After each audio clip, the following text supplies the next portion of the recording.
For centuries, modern-day Germany was divided amongst hundreds of states, which were somewhat united in the Holy Roman Empire. German-speaking Austria was the most powerful state in the Holy Roman Empire. However, during the Reformation, their control over the German states dwindled. Also, in the 18th century, Prussia became a kingdom, expanded its borders, and became a dominant power in Europe. Then, during the Napoleonic Wars at the beginning of the 19th century, Napoleon created the Confederation of the Rhine out of his conquests in Germany. As the war progressed, German speakers began to feel a sense of unity, and eventually, when Napoleon was on the retreat, Germans from all states, particularly students in the Lutzow Corps, began to volunteer to fight for the Prussians against France. In the wake of the Napoleonic Wars, a German confederation was formed. However, it was ineffective at stopping the rivalry between Prussia and Austria, and calls for unification began to grow stronger. For instance, in 1832 there was a large festival at Hamsbach Castle supporting unification. In 1833 the Prussians formed the Zollverein, a customs union which gradually expanded and tied the economies of some German states together and away from Austria. But the calls for unification as well as liberal reforms grew louder and eventually caused the revolutions of 1848, which spread across Germany. These revolutions prompted liberals to meet in the Frankfurt Assembly and push for a united German constitution. They also tried to take over the conduct of the war which broke out between Prussia and Denmark over Schleswig-Holstein, but Frederick William IV of Prussia refused and signed an armistice with the Danes, allowing them to retain the disputed region. But in the Frankfurt Assembly,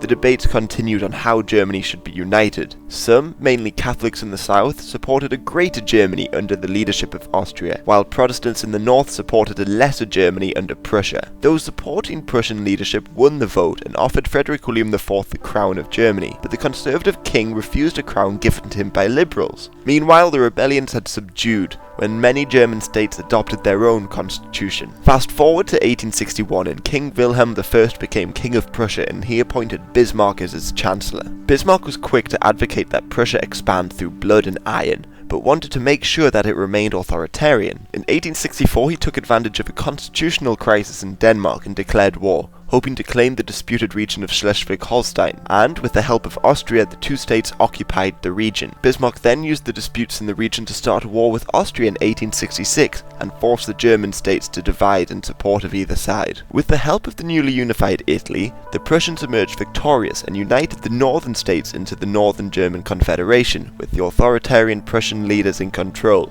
making the Prussians the dominant force in the unification for Germany. The new confederation had only existed for a few years before disputed succession in Spain worsened their relations with France. Bismarck was able to provoke the French to declare war first in 1871, which gave him the support of the independent German states. The Germans crushed the French in battle and, in the Palace of Versailles, proclaimed Wilhelm I the new Emperor of Germany. The new empire took Alsace-Lorraine from the French and went on to become the dominant power of continental Europe. They, along with the new Kingdom of Italy, greatly upset the balance of power. So Bismarck spent the following decades trying to prevent Germany from being encircled by their powerful neighbours, and, against his will, helped create a German empire. Bismarck also consolidated his power domestically by diminishing the authority of the Catholic Church during the Culture Kampf.